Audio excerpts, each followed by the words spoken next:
자, 그 지난 시간에 특수상대성 이론 얘기를 다 마쳤죠.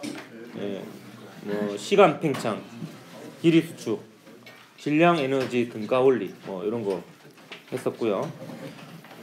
오늘은 이제 일반 상대성 이론을 보게 될 텐데, 특수 상대성 이론은 등속 직선 운동에 한해서 얘기를 하는 거였다라고 하면, 일반 상대성 이론은 좀 더 포괄적인 운동을 다 다룹니다. 그러니까 특수 상대성 이론은 특수한 경우, 속도가 일정한 경우만 다뤘어요. 근데 일반 상대성 이론은 그러면 속도가 일정하지 않는 경우도 다루는 거겠지. 그래서 일반 상대성 이론은 가속도 운동까지 포함합니다.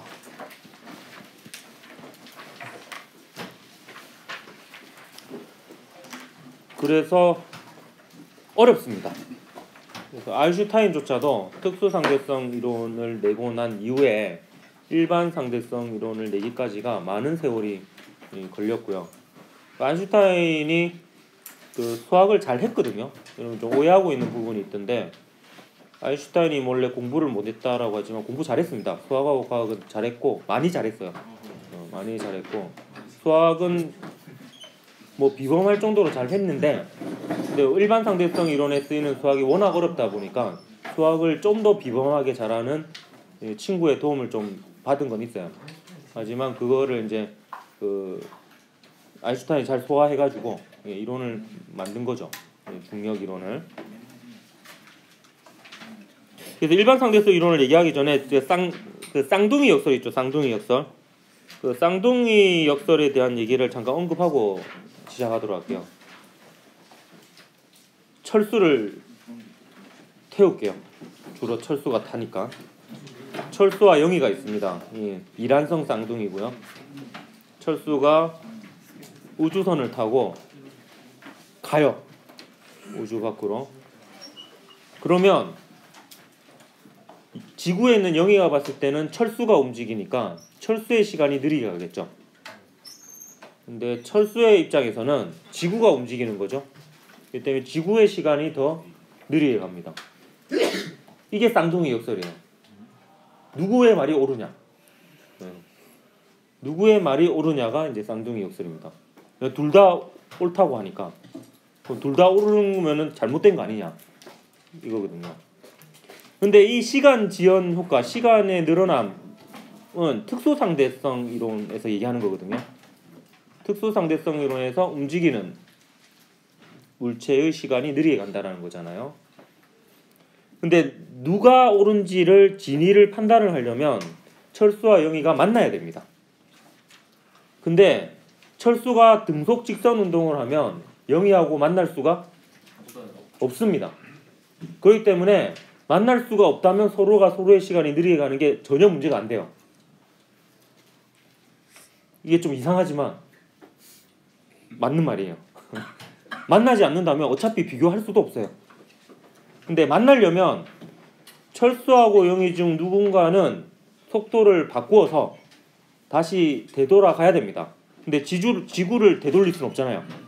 그러니까 결국에는 누가 속도를 바꿔서 되돌아오겠어? 우주선을 탄 철수가 되돌아올 거란 말이야. 그럼 철수는 더 이상 등속 직선 운동을 한 것이 아니라 가속도 운동을 한 게 되고요. 이거는 일반 상대성 이론으로 해석을 해야 되는 문제가 됩니다. 그래서 일반 상대성 이론에서는 가속 운동하는 좌표계가 시간이 느리게 갑니다. 그래서 결국에는 철수와 영희가 만나게 되면 철수의 시계가 느리게 가는 셈이 되고, 영희가 더 많이 늙어 있는 상태가 되는 게 맞는 거예요. 그래서 이게 특수 상대성 이론으로 설명을 하려고 하면 역설이 되는 거지만, 적용을 잘못한 거죠. 일반 상대성 이론을 적용해야지 해결이 되는 문제가 되겠습니다. 자, 이제 일반 상대성 이론에서 등가 원리에 대해서 얘기를 할 텐데요. 등가 원리를 얘기하기 위해서는 가속 운동하는 좌표계에 대한 얘기를 조금 해야 됩니다. 일단 가속 운동하는 좌표계는 줄여서 가속 좌표계라고 하고요.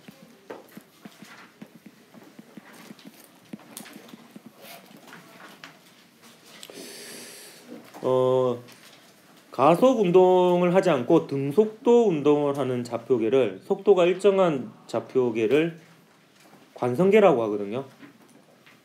그래서 얘는 근데 관성계가 아니죠. 예, 속도가 일정한 운동을 안 하니까. 그래서 얘가 관성계가 아니라고 해서 비관성계라고도 합니다.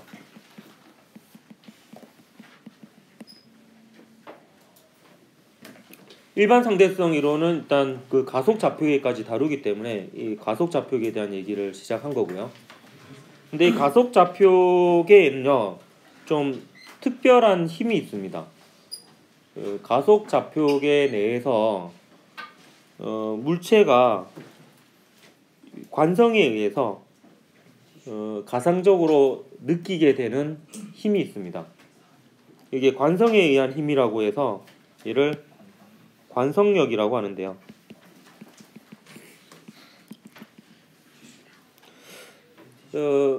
뭐 예를 들자면 여러분 아침마다 이제 버스를 타고 등교를 하는 학생이 있을 텐데 버스가 출발할 때를 한번 생각해 보면 정지 상태에서 속도가 생기는 거잖아요. 이때 버스 안에서 느껴보면은 버스 뒤쪽으로 약간 넘어지려고 하죠. 그러니까 버스 뒤쪽으로 뭔가 당기는 힘이 느껴지잖아요. 요게 관성력이에요. 근데 실제로는 바깥에서 바라보면 그냥 버스 안에 있는 사람은 정지 상태를 유지하려고 하는데 관성에 의해서. 근데 버스는 속도가 바뀌어 버리잖아요. 그렇기 때문에 버스하고 버스 안에 있는 사람 사이에 그런 운동의 차이 때문에 생기는 힘이에요. 그러니까 버스 안에 있는 사람은 정지 상태를 유지하려고 하다 보니까 마치 이제 그 버스 뒤편으로 넘어지는 듯한 힘을 느끼게 되는 겁니다. 반면에 버스가 시속 60km 달리다가 급정거를 할 때를 생각해 보면 그때는 이제 어디로 쏠리려고 해요? 앞으로 쏠리려고 하죠. 이 경우도 버스 밖에서 바라보면은 그냥 그 사람은 시속 60km를 유지하려고 하는 거예요. 관성에 의해서. 근데 버스가 속도가 줄어들잖아요. 그러니까 이 차이 때문에 이제 사람이 상대적으로 버스의 앞쪽으로 가는 것처럼 보이지만 밖에서 보면 사람이 오히려 속도를 유지하고 있는 거고 버스가 이제 속도가 변하는 이런 상황입니다. 근데 어쨌든 실제로 느끼잖아요. 그 힘을. 그잖아. 엘리베이터가 가속될 때도 느끼고 관성력을 느끼죠. 이때 이 관성력의 크기는 어떻게 되냐면 마이너스 MA가 됩니다. 요 M은 이제 얘나 그 관성력이 작용하는 그 물체의 질량이 되겠고요. 요 A는 버스의 가속도가 되겠습니다. 그러니까 버스 같은 개의 가속도가 되겠습니다. 가속 좌표계의 자체의 가속도, 버스의 가속도, 우주선의 가속도, 엘리베이터의 가속도, 기차의 가속도가 되겠습니다. 마이너스가 붙은 이유는 그 버스의 가속도와 반대 방향으로 힘을 받는 거예요. 버스가 앞으로 가속될 때는 이 뒤쪽 방향으로 관성력을 받게 되고요. 버스가 이제 멈추려고 할 때는 가속도가 뒤쪽이죠. 그때는 버스의 가속도와 반대 방향인 앞쪽으로 관성력을 받게 됩니다. 뉴턴의 역학에서 이 관성력을 가짜 힘이라고 합니다. 가상적인 힘이라고 그래요. 왜냐하면 뉴턴의 운동 제1, 2, 3법칙 중에 하나가 위배되기 때문인데 몇 법칙이냐면은 3법칙에 위배가 됩니다. 그러니까 관성력에 대한 반작용력을 찾아볼 수가 없습니다. 한번 찾아보십시오. 생각해 보십시오. 있는지. 근데 아무리 생각해봐, 저도 한번 생각해 본 적 있거든요. 진짜 없나? 근데 아무리 그 관성력을 주고받는 대상을 생각을 해봐도 실체가 없어요. 관성력에 대한 반작용력이 없습니다. 그래서 뉴턴의 이론에서는 관성력을 가짜 힘이라고 이렇게 얘기를 하는데요. 근데 아인슈타인의 일반 상대성 이론에서는 이 가짜 힘이라고 치부하기에는 의미가 매우 큰 힘이 됩니다. 관성력이. 그러면 이제 그 아인슈타인의 등가 원리를 설명을 한번 해볼 텐데요. 아인슈타인의 등가 원리는 아인슈타인이 본인이 자기가 살아오면서 가장 즐거웠던 상상이라고 얘기를 해요. 그러니까 아인슈타인이 이 등가 원리를 생각했을 때가 가장 행복했었다라고 얘기를 하거든요. 가장 즐거운 상상이었다라고 얘기를 합니다. 그러면 그 아인슈타인이 어떤 상상을 했는지 한번 같이 살펴보도록 할게요. 제가 조금은 각색을 해서 설명을 하도록 하겠습니다. 아인슈타인이 이렇게 생각했다는 건 아니고요. 조금은 각색을 해서 철수를 등장시킵니다. 일단 얘는 고생하겠죠. 일단 표정이 지금 불쌍하잖아요. 철수가 우주선을 탑니다. 근데 이 우주선은 최첨단 고성능의 우주선이어서 얘가 움직일 때도 진동이 전혀 없는, 그리고 최첨단이어서 창문이 없는 이런 우주선이 되겠습니다. 철수가 이제 지구 위에 가만히 있는 상태에서 이 사과가 떨어지는 모습을 봐요. 그럼 얘가 뉴턴의 제2법칙인 ma=f와 중력 법칙인 F=mg에 의해 가지고 얘가 포물선 운동을 하겠죠. 그래서 포물선 운동을 관찰하고 있었어요. 근데 이제 누군가 나타나서 철수의 죽방을 날려버립니다. 아래턱에 힘을 가격해가지고 기절을 시켜버려요. 철수를. 그래서 철수가 의식을 잃습니다. 이 상태에서 로켓을 출발시킵니다. 로켓을 출발시킨 다음에 우주 공간으로 이제 지구와 멀리 떨어진 상태에서 중력 가속도, 지구 지표면에서의 중력 가속도와 똑같은 크기의 가속도로 가속 운동을 시켜요. 그러니까 로켓의 속도를 매초 9.8m/s씩 증가시키는 상태로 만듭니다. 무진동의 상태로. 그 상태에서 이제 철수의 뺨을 때립니다. 그러면 이제 얘가 일어나겠죠. 정신을 차려서 일어났어요. 철수는 이제 영문도 모르고 일어나가지고 또 다시 사과를 던집니다. 사과를 왜 던지는지 모르겠지만 던졌더니 지구와 있을 때랑 똑같은 운동을 해요. 왜 그러냐면 얘가 가속도가 이쪽으로 지잖아요. 그럼 관성력을 받죠. 반대 방향으로 요의 질량이 m이라고 하면 mg라는 중력을 받습니다. 그럼 지구랑 똑같잖아요. 지구는 중력을 mg만큼 받잖아요. 지구에서는. 근데 이때는 관성력을 mg만큼 받습니다. 근데 얘는 최첨단 우주선이어서 창문이 없어요. 바깥 상황을 몰라요. 그럼 과연 철수가 자기가 지구에 있는지 아니면 우주에 있는지 지구 밖에 있는지 알겠어요, 모르겠어요? 그럼 모르죠. 근데 아인슈타인은 이제 여기서 그치는 게 아니라 여기에서 엄청난 이제 그 쾌감을 느끼게 됩니다.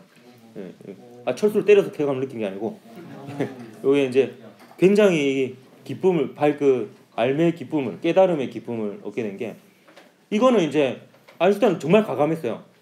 이거는 중력하고 관성력은 그냥 똑같은 것이다 이렇게 해버려요. 그냥 관성력하고 중력은 그냥 같은 거야. 이거 완전히 그냥 아주 획기적인 거죠. 어찌 보면 완전 미친 소리처럼 들리는데, 관성력하고 중력하고 어차피 똑같은 현상이 일어나는 거니까 구분할 수가 없어. 근데 여기서 또 그치는 게 아니라 그 중력에 의한 효과하고 걔가 가속도함으로써 생기는 가속에 의한 효과가 똑같이 일어나야 돼. 완전히 동일하게 일어나야 돼라고 이렇게 얘기를 합니다. 이걸로부터 이제 일반 상대성 이론에 의한 여러 가지 현상들을 설명할 수 있게 되고 발견을 하게 됩니다.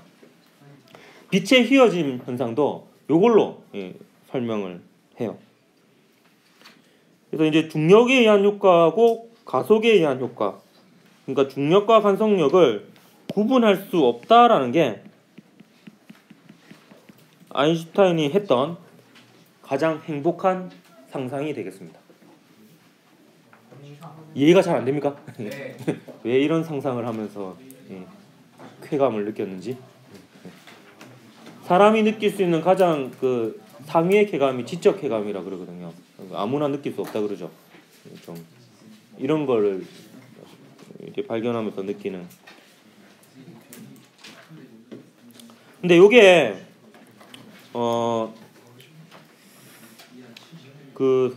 뉴턴의 이론에도 저는 조금 힌트가 있었다라는 생각이 좀 듭니다. 왜 그러냐면 지금 여기 화면에 보이는 두 가지 식이 뉴턴이 발견했던 가장 중요한 두 개의 식이에요.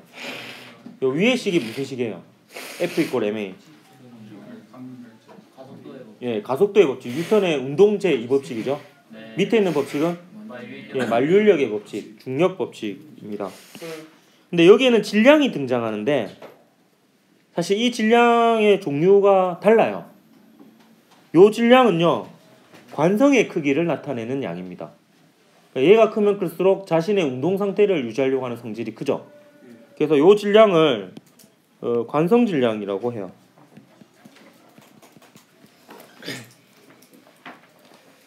이 값이 크면 클수록 자신의 운동 상태를 유지하려고 하는 성질이 큽니다. 근데 중력 법칙에 등장하는 질량은 얘가 크면 클수록 요 양을 가진 물체들 사이에 잡아당기는 힘이 커집니다. 그래서 중력의 크기를 결정짓는 질량이라고 해서 이거를 중력 질량이라고 해요. 근데 여러분이 둘 다 질량이라고 하니까 그냥 의뢰 뭐 같은 거 아니야? 뭐 이렇게 얘기하겠지만 이름을 바꾸어서 얘를 알파라고 하고 얘를 베타라고 한번 해봅시다. 그럼 한번 생각해 보시죠. 알파가 크면 클수록 자신의 운동 상태를 유지하려고 하는 성질이 커요. 근데 베타가 크면 클수록 베타를 가진 물질들끼리의 잡아당기는 중력이 커져요. 그럼 이 알파하고 베타가 그냥 이것만 놓고 봤을 때는 상관이 있습니까? 없습니까? 없잖아요. 전혀 다른 특성이잖아요. 근데 전혀 다른 특성임에도 불구하고 이게 크기가 같다라는 거예요. 예, 크기가 같고 실험을 해보면 관성에 관한 실험을 해보든 중력에 관한 실험을 해보든 요 값이 똑같은 결과가 나옵니다. 근데 왜 같은지는 몰라요.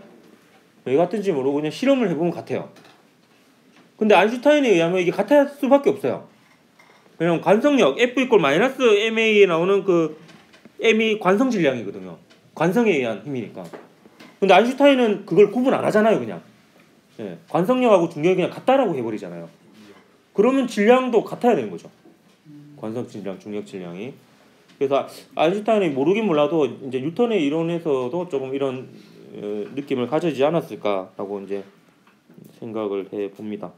그래서 이걸로 이제 설명할 수 있는 가장 대표적인 현상인 빛의 휘어짐 현상을 등가 원리로 한번 설명을 해 보도록 하겠습니다. 요거는 드물게도 제가 직접 만든 이 영상입니다. 영상이고 누가 봐도 우주선이죠. 제가 드는 얘는 거의 비극적인 경우가 많아서 이 우주선에 구멍이 뚫릴 겁니다. 예, 구멍이 뚫릴 거고 레이저 총으로 쏠 거예요. 그럼 이 레이저는 빛이죠, 빛. 빛의 속도로 얘가 갈 거고요. 그다음에 이 우주선은 우주 공간에서 중력 가속도와 똑같은 가속도로 등가속도 직선 운동을 할 겁니다. 그리고 이 가정을 할 건데 요 지구의 중력 가속도가 실제로는 얼마 안 되지만 매우 크다라고 그냥 가정을 하고 문제를 살펴볼 거고요. 그럼 얘는 빛이 계속 직진하겠죠? 직진을 하는데 직진하는 동안 우주선은 이제 가속 운동을 계속 합니다. 왼쪽에 구멍이 뚫린 요 순간, 이 비극적인 순간을 최초의 순간이라고 가정을 하면 여기서 시간이 조금 지나면 우주선이 조금 앞으로 가고 빛도 오른쪽으로 가겠죠. 네, 빛도 오른쪽으로 갑니다. 그러면 여기서부터 여기까지 가는데 걸린 시간과 똑같은 시간 이후를 보면은 동일 시간 간격으로 보면 우주선은 가속 운동하니까 지금 요 간 거리보다는 조금 더 많이 가겠지. 빛은 똑같은 간격만큼 가고 수평 방향으로. 그래서 시간이 조금 지나면 이렇게 되고요. 시간이 좀 더 지나면은 더 많이 가겠지. 우주선은 빛은 똑같은 거리를 가고 좀 더 가면은 이렇게 됩니다. 그러면 요 궤적을 보면요, 빛의 궤적만 놓고 보면 수평 방향은 등속도 운동이고 수직 방향은 등가속도 직선 운동이어서 포물선 궤적을 그리면서 이게 휘어집니다. 근데 이게 요 안에 있는 관측자가 보면요, 자 보세요, 요 안에 있는 관측자가 봤다고 칩시다. 우주선 안에 있는 관측자가 보면 왼쪽은 구멍이 여기 뚫리죠. 네. 오른쪽은 구멍이 여기에 뚫려요. 근데 이거는 각각의 좌표에서 일어난 사건이니까 어느 누가 봐도 똑같이 일어나야 되거든요. 그래서 바깥에서 봤을 때 이렇게 구멍이 뚫렸으면 안에 있는 철수가 봤을 때도 역시 철수죠. 철수가 봤을 때도 여기 이렇게 구멍이 뚫려야 되는 거예요. 그러면 철수가 봤을 때 빛이 이렇게 휘어져야 됩니다. 가속 좌표계에서. 근데 아인슈타인은 가속 좌표계에서 일어나는 일들과 중력이 있는 공간에서 일어나는 일들이 동일하고 같이 일어나야 된다 그랬잖아요. 그렇기 때문에 지구에서도 등가원리에 의해서 똑같은 일이 일어나야 되는 거예요. 빛을 쏘면 왼쪽에서는 구멍이 여기 뚫린다라고 하면 빛이 휘어져서 오른쪽 편에서는 구멍이 여기 뚫려야 된다라고 이렇게 생각을 한 겁니다. 그래서 중력이 센 공간 주변을 지나는 빛은 휘어질 거라고 예언을 합니다. 근데 이걸 이제 실제로 에딩턴이라는 사람이 그 아프리카에 가서 개기일식 때 관측을 하게 되고요. 그 다음날 바로 전 세계 신문 일면 기사에 납니다. 그러면서 이제 아인슈타인이 과학계에만 알고 있었던 유명한 아인슈타인이 이제 일반인들까지도 알게 되는 유명한 사람이 되게 됩니다. 왜냐하면 그 전에만 해도 빛은 직진하는 거잖아요. 근데 중력이 있는 공간에서 휘어진다고 하니까 사람들이 안 믿었겠죠. 근데 실제로 이런 일이 일어나니까 이제 일반 상대성 이론이 옳았다. 뭐 이런 식으로 이제 기사가 나게 된 겁니다. 그럼 그 일반 상대성 이론에 대해서 좀 더 저기서 얘기를 하고 있는 것 같네요. 그지? 뭐 아인슈타인이 뭐 대단하다 이런 얘기를 하고 있었던 거지. 네. 그래. 너무 큰 감동을 하지는 마라. 자, 일반 상대성 이론의 이제 내용을 한번 보면요. 질량을 가진 물체 주변에는 사실 이게 나타나려면 질량이 매우 큰 천체 주변이어야 됩니다. 최소한 뭐 태양 정도는 되어야지요. 물론 이제 지구 주변도 이런 일이 일어납니다. 나중에 그 현상을 얘기할 텐데 질량을 가진 물체 주변에는 시공간이 휘어진다라고 하는데요. 이 시공간이 휘어진다라는 표현이 굉장히 난해한 표현입니다. 특히 공간이 휘어진다는 건 뭔가 그래도 좀 느낌이 오는데 시간이 휘어진다라는 표현은 좀 희한하죠. 근데 시공간이 휘어진다는 건 시간과 공간이 휘어진다는 건데 시간이 휘어진다는 거는 좀 그냥 시적인 표현이에요. 시간은 느리게 간다는 뜻이고요. 슬로우 비디오처럼 느리게 간다는 거고요. 공간은 실제로 찌그러지는 겁니다.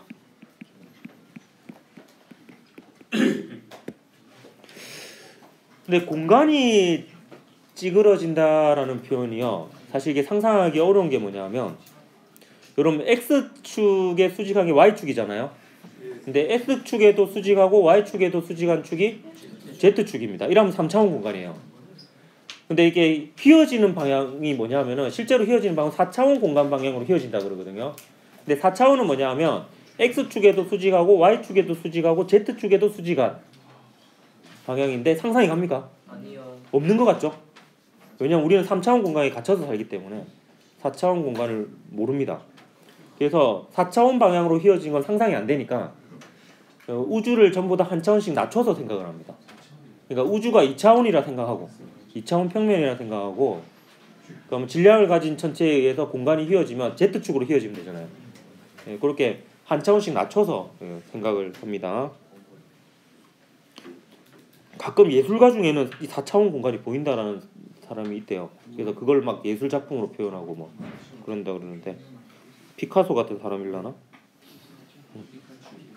자, 요거를 이제 비유하는 실험이 있습니다.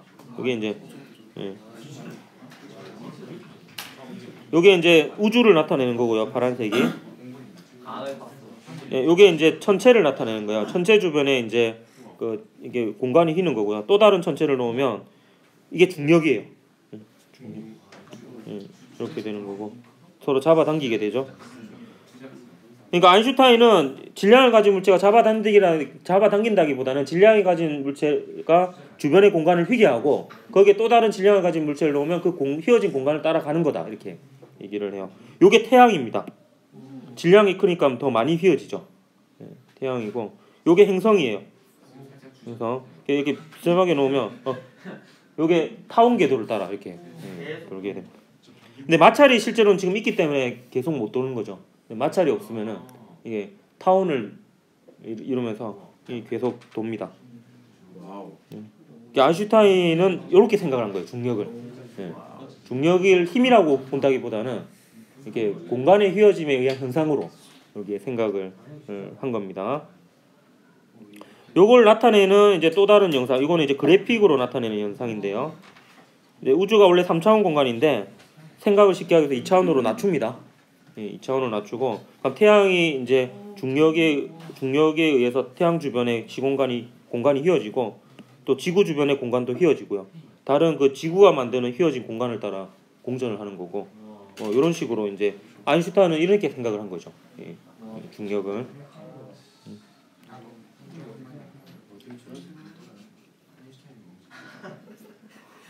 아인슈타인 뭐라고? 멍청하다고?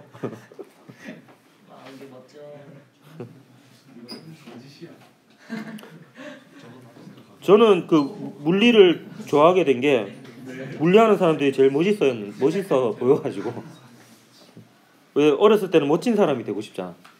네? 하필 물리죠. 그냥 이유가 없어요. 여러분 그 끌리는데 이유가 있습니까? 그냥 왠지 그냥 물리학자들이 멋있어 보이더라고. 그러니까 세상을 제일 잘 이해하고 있는 것 같다라는 느낌이 들어가지고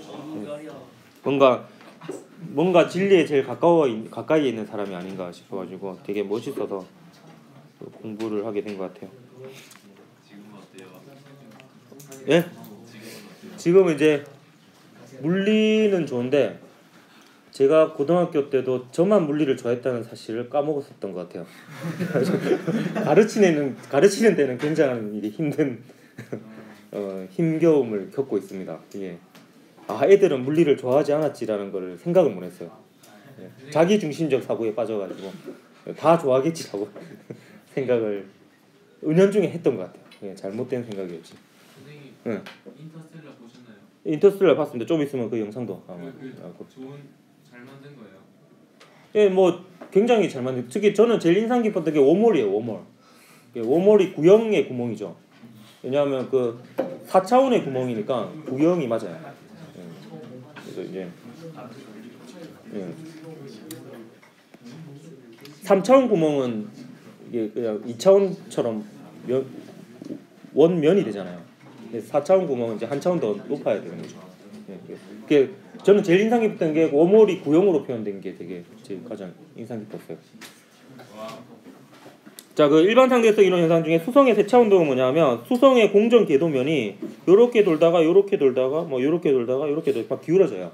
근데 이게 뉴턴의 이론으로도 이 세차 운동이 설명되고 꽤 정확하게 예측이 되어지는데 정말 그 관측값하고 약간의 오차가 있습니다. 근데 일반 상대성 이론을 적용해서 계산하면 그 약간의 오차마저도 없이 정확하게 관측값과 그 계산값이 같아요. 그래서 일반 상대성 이론의 증거가 되고요.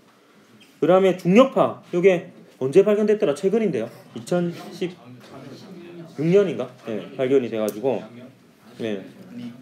그때 발견 당시에 그 뉴스가 있어요. 그래서 그거를 보여줄게요. 그때 당시에 뉴스가 막 많이 나왔어요. 여러분 관심이 없어서 기억이 잘 안 날 수도 있겠지만 호수에 돌을 던지면 수면이 일렁이며 물결이 퍼지는데요. 우주에서도 블랙홀끼리 충돌하면 중력 에너지가 일렁이며 지구까지 전달돼 이 시간과 공간을 일그러뜨린다고 합니다. 100년 전 아인슈타인이 제시했던 중력파라는 건데 이론으로만 존재했죠. 그런데 이번에 우리 과학자가 포함된 연구진이 관측에 성공했습니다. 우주의 수수께끼를 풀 열쇠가 될 거라는데요. 김지경 기자가 설명해드립니다. 사상 최초로 검출된 중력파가 시작된 곳은 13억 광년 떨어진 우주 저편, 두 개의 블랙홀이 충돌하면서입니다. 순간 우주에서 지진이 난 듯 시공간 자체가 크게 출렁였고 그 파동은 빛의 속도로 13억 년을 날아와 지난해 9월 지구에 도달했습니다. 순간 서울의 시공간도 우리가 모르는 사이 출렁였습니다. 이걸 알게 된 건 미국에 있는 각각 4km 길이 니은자 형태의 레이저 거리 측정기를 통해서입니다. 시공간이 출렁이자 한 축은 늘어지고 다른 한 축은 줄어들면서 레이저 파장이 흔들렸던 겁니다. 100년 전 아인슈타인이 예측한 중력파가 처음으로 검출된 순간이었습니다. We have detected gravitational waves. We did it. 중력파는 별이나 블랙홀처럼 무거운 물체가 속도를 더해가며 움직일 때 발생하는 시공간의 잔물결 같은 파동입니다. 블랙홀끼리 충돌도 가능하고요. 블랙홀과 중성자별이 충돌해도 가능하고. 빛이나 전자기파로는 직접 관측하지 못하는 블랙홀에서도 중력파는 발생하기 때문에 블랙홀이나 암흑물질, 더 나아가 우주 탄생 초기 영역까지도 볼 수 있게 될 걸로 기대됩니다. 중력파를 통해서 우주의 새로운 얼굴을 볼 수 있게 된다. 올해 노벨 물리학상의 유력 후보가 될 이번 연구엔 전 세계 과학자 1000여 명이 참가했고 우리 연구진 14명도 자료 분석을 도와 논문에 이름을 올렸습니다. MBC 뉴스 김주경입니다. 예. 네, 받았어요. 제가 알기로는 아닐 수도 있습니다. 확인해 보십시오. 제가 알기로 제 기억에 받은 걸로 알고 있는데. 자, 그다음에 그 빛의 휘어짐 현상 아까 제가 등가 원리로 설명을 했었죠. 실제로 이제 중력이 작용하는 공간에서 빛이 휘어지는 현상을 에딩턴이 발견했다고 그랬죠. 태양 주위의 일식에서 일식 현상일 때 그 발견한 그 내용을 한번 또 보도록 하겠습니다. 이것도 빛의 물리학입니다. 일식에는 태양과 달, 지구가 일직선이 됩니다. 태양이 달에 가려 하늘이 어두워지죠. 이때 하늘의 별이 드러납니다. 하지만 태양 뒤에 숨은 별은 지구에서는 안 보여야 합니다. 에딩턴은 그 숨은 별을 사진에 담았습니다. 이것으로 한 사람의 운명이 달라졌습니다. 그 아인슈타인이 우리의 아인슈타인에서 모두의 아인슈타인으로 바뀐 순간입니다. 편집을 해서 그 다음에 또 설명하는 영상을 질량이 있는 곳에서 공간은 휘어집니다. 태양 주변도 마찬가지입니다. 태양 뒤에서 오는 별빛은 직진하고 있지만 휘어진 공간을 따라오게 됩니다. 에딩턴이 지구에서 볼 수 없었던 별 사진을 찍은 것도 별빛이 휘어졌기 때문이었습니다. 근데 이게 빛이 최단 시간 경로를 따라 가는 건 맞아요. 그 울산에서 서울까지의 최단 거리도 직선이 아니죠. 공면이잖아요. 지구 공면이. 그래서 공간을 따라가는 것 중에서는 가장 시간이 적게 걸리는 경로를 따라갑니다.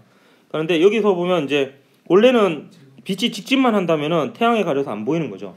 근데 이렇게 보이니까 근데 우리가 빛이 휘어진다는 것 자체까지 볼 수는 없거든요.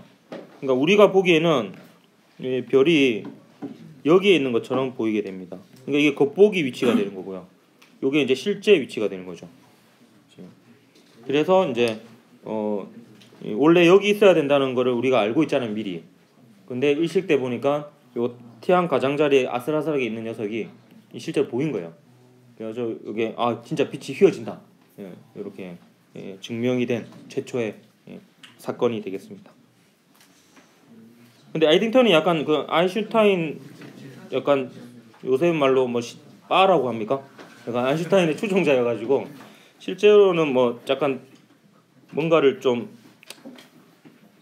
꾸몄다라는 말도 있어요. 약간은 좀 관측 결과를 이제 좀 그렇게 해가지고 뭐 그건 하나의 썰이니까 뭐 넘어가도록 하겠습니다. 그다음 이게 중력 렌즈 효과라는 건데 여기 아인슈타인의 십자가라고도 합니다. 이게 중력 렌즈 현상인데 요거는 뭐냐면 얘가 은하인데요. 얘네들이 다 똑같은 은하입니다. 어떻게 된 거냐면 여기 지구가 있고요. 지구에 관측자가 있고 여기 블랙홀이 있고요. 여기 은하가 있습니다.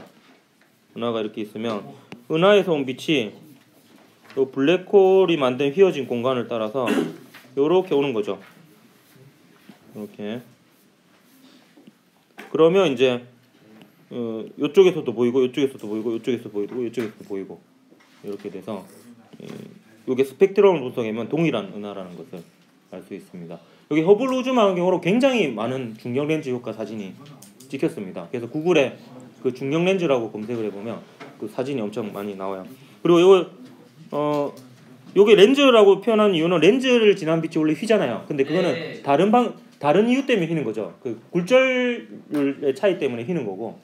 근데 이거는 마치 굴절률 차이 때문에 휘는 건 아니지만 렌즈처럼 이게 빛을 휘게 해서 만든 현상이다 이래가지고 비유적인 표현으로 중력 렌즈 효과 이렇게 얘기를 합니다. 이것도 빛의 휘어짐 현상이고요. 그다음 시간 지연 효과로는 이제 블랙홀 주위 인터스텔라에 나오는 장면이죠. 블랙홀 주위에 있는 행성에 그 탐사로 내려가잖아요. 물 되게 많은데 예, 거기 내려갔다가 다시 오면 그 기다리고 있던 박사가 막 20년 늙어 있죠. 왜냐하면 그 블랙홀 주변에 가는 시간이 느리게 가니까 나이를 덜 먹은 상태가 되는 거예요. 그런 일이 일어나죠. 그 GPS 위성 같은 경우에는 사실 좀 복합적인 부분이 있습니다. GPS 위성이 지상에서 한 2만 km 상공에서 움직이거든요. 정지 위성이 아닙니다. 움직이니까 그 지표면에 있는 사람이 봤을 때 움직이잖아요. 그러니까 특수상대성 이론에 의하면 인공위성의 시기가 느리게 가야 되죠. 근데 2만 km 상공이니까 지표면보다 거리가 한 4-5배 되거든요. 그러면 중력은 약할 거 아니야. 중력은 약하니까 이게 또 그 일반 상대성 이론으로 따지면은 시간이 상대적으로 빨리 가야 돼요. 왜냐면 중력이 큰 곳이 느리게 가야 되니까.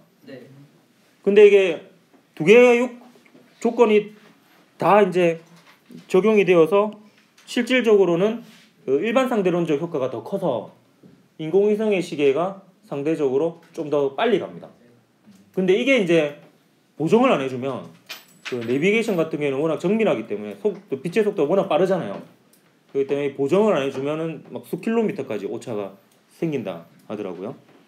그래서 이것도 설명을 잘 하는 그 뉴스를 제가 찾아가지고 그 뉴스를 한번 보도록 할게요. 내일부터 황금 연휴가 시작되면서 여행 계획 세우시는 분들 많으시죠? 네, 자동차로 이동하실 때 내비게이션을 이용해 YTN 막힌 길을 사이언스 피해가는 채널에 좀 좋은 운전자분들 자료들이 많으실 텐데요.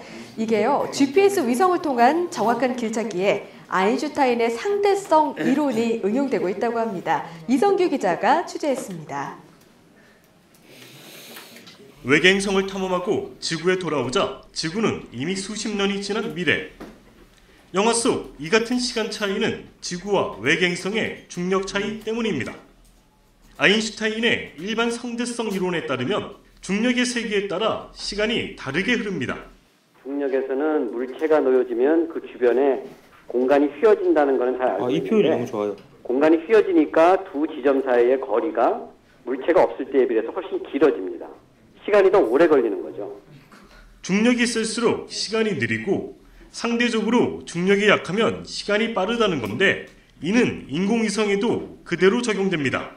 약 2만 킬로미터 상공에서 지구를 돌고 있는 GPS 위성의 중력은 지구의 4분의 1에 불과합니다. 이로 인해 GPS 위성의 시간은 지구보다 매일 100만 분의 38초 빨리 흘러갑니다. 이를 고쳐주지 않으면 지상에서는 수 킬로미터 정도의 위치 차이가 발생하는데 상대성 이론으로 오차를 계산해 바로잡는 겁니다. 중력과 시공간에 대한 새로운 지평을 연 아인슈타인의 일반 상대성 이론. 어렵게 느껴지지만 일상 곳곳에서 빛을 발하고 있습니다. YTN 사이언스 이성규입니다. 빛을 발하고 있지만 어렵지 않은 건 아니죠. 어렵지 않은 건 아니고. 근데 여기서 맞다. 이걸 보여주려고 했는데요. 여기서 그 아까 어디쯤 있더라? 이걸 시간을 내가 해놓는데 이분이 설명하는 부분인데 이 부분요. 여기 교과서에도 아마 그림이 있을 텐데 여기 지구 주변에 이제 시공간이 휘어진 걸 나타내는데 지구하고 가까운 쪽이 시공간이 더 많이 휘어져 있겠지. 그렇기 때문에 여러분 빛시계를 한번 생각해 보면요. 빛시계의 바닥과 천정이 있는 위치를 한번 생각해 보면, 그러니까 공간이 여기 많이 휘어졌다는 거는 또 동일한 두 점 사이의 거리, 그러니까 빛시계의 바닥과 천정 사이의 거리가 여기가 더 길다라는 거거든요. 그럼 인공위성이 있는 곳은 상대적으로 더 짧죠. 그러면 이게 동일한 빛시계를 가지고 시간을 한번 보면요, 얘는 째깍 이렇게 흐른다라고 하면 얘는 빛의 속도는 누가 봐도 똑같잖아요. 얘는 공간이 짧으니까 째깍 이렇게 되는 거예요. 좀 과장해서 표현을 하면. 그래서 공간이 휘어진 곳이 더 많이 휘어진 것이 시간이 더 느리게 가고 시간 간격이 늘어난 상태이다. 이렇게 이제 표현을 합니다. 그래서 이 일반 상대성 이론이 이렇게 우리가 대충 보기 때문에 되게 재밌죠. 쉽고. 그래서 일반 상대성 이론 이렇게 마무리하도록 하고요. 아인슈타인의 그 즐거웠던 상상을 한번 공감해 보도록 합니다. 예, 공감해 보고 또 다음 시간에 우주론과 그 표준 모형, 기본 입자와 상호작용에 대해서 얘기하면 요 3단원 마무리 될 것 같습니다. 수고했습니다. 네.